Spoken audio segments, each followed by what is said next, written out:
Welcome back, everybody, to round 2 of American Rally Association presented by DirtFish. We're kicking off the long weekend here in Salem, Missouri for 100 Acre Wood Rally. Now, this rally is known amongst all the drivers and competitors as being a favorite, including Ken Block, who's won here 7 times, and he's looking to make it an 8th. And this is also going to be the first time he will be driving something other than a Ford in the past decade. He will actually be behind the wheel of a Skoda Fabia R5 Plus owned by McKenna Motorsports. And speaking of McKenna Motorsports, Barry will be driving a brand new modern WRC vehicle that was built specifically for the ARA Championship. Now, Travis Pastrana is coming off of a win at Snowdrift. What's it going to take to make sure he gets a second one of the 2021 season? Everybody's going to be gunning for him. And this will be some of the toughest competition we've seen in a very long time. Now let's go talk to some teams to see what they've been doing to prepare for this rally. Travis, a month later, we're meeting up again. Obviously, Snowdrift was very slippery. It's very a slow down pace compared to 100 Acre Wood. What did you guys do to prepare the last month? Oh, it's been awesome. I've been in a car more the last 2 weeks than I've been in the last 6 months. So really awesome. We did a lot of ice testing, a lot of GRC, man, NRX. Hey, get your own series right? But no, it's just been really exciting. So a lot higher powered cars, full with the spikes, with everything, testing different tires. So coming into here, I feel like everything's going to be a little bit slower. And again, we're getting some super slippery conditions. Very muddy, very wet today during recce. We'll see how much it dries out, and I'm first on the road, so I'll be clearing all the mud off the road and hopefully not hitting any trees.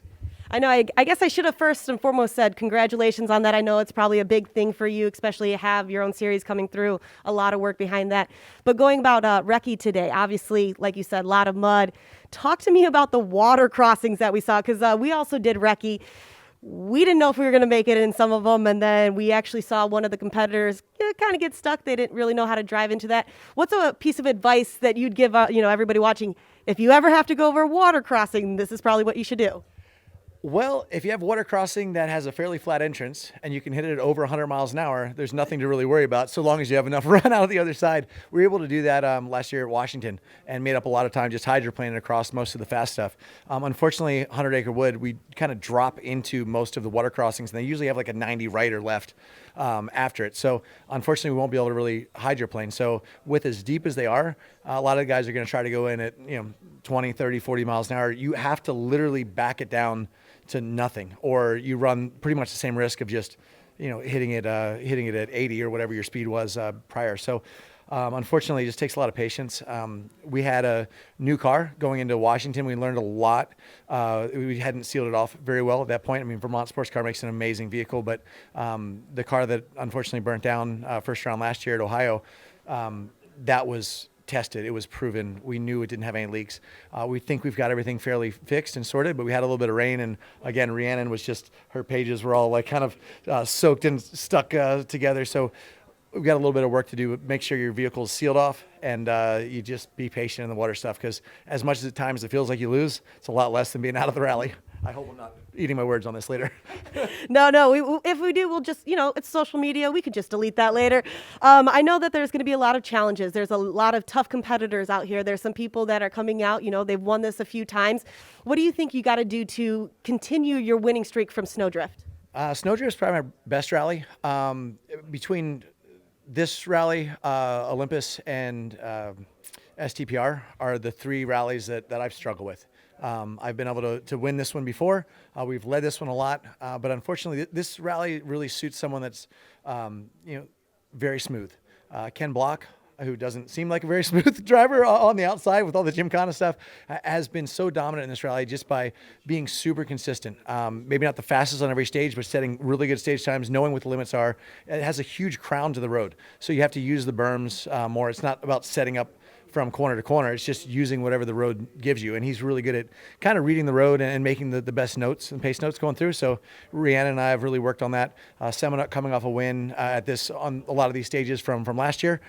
He's doing awesome. I mean, this is where McKenna got his first win in ARA, beating Solberg and Higgins. So it's a really good rally for all my competitors.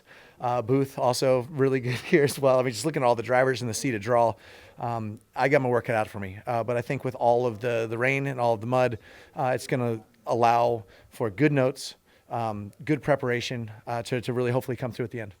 And going off of that, Barry bringing in a newer, modern WRC car that we've talked about. It's a little bit different. He's done a lot of stuff. Do you think that's going to pose a big challenge to you, or what do you think about that? Whatever Barry's driving poses a big challenge to us. No, I was stoked. I mean, honestly, it kind of keeps elevating the series. I mean, everyone has the different opinions on what's fair, where the gray area is, but it's going to bring the ARA rules to be more specific, to say, okay, it's the driver's job to figure out what the gray area is. And how can I do everything I can to have the best vehicle that I possibly can to go out? And now it's cool because you got, between Brandon, Barry, and I, we're splitting tenths of seconds on 10-mile stages. That is awesome. We hadn't had this since it was Tanner Faust and Ken Block, and now Ken's, coming back in. He's using, Barry Skoda for this one. He's talking about different cars going forward. I mean, it's awesome having Ken just driving what he loves, just having fun, and back out here in the stages.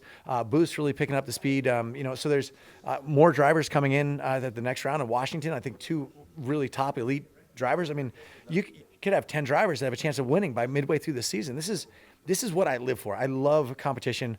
It was awesome to come off a win. To be leading the points is great, but this season's just getting started. Here at 100 Acre Wood, there's a lot of challenges, and I got a chance to meet up with Dan, who is Subaru's Motorsports Director. Dan, we're a month away from Snowdrift. That's completely different than this.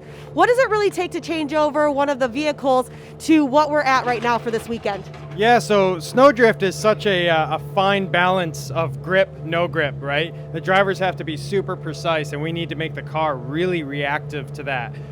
Change gears, you come to 100 Acre Wood, it's flat out, right? It's a gravel event, it's flat out. So changes in suspension, downforce, engine mapping, the aggressiveness of the anti-lag, all of that comes into play, as well as the drivers switching gears and going from this mindset of super careful and super tidy on the snow to let's send it on the gravel, So there's a lot involved there. We had a chance to check out some of the stages with Recce today. Obviously, it's been raining, weather conditions up, down. We don't know what's really going to happen. We even saw a lot of water levels rising on the water crossings. Does that play a factor into something that you're going to do to set up the vehicles this weekend? It does, in a big way.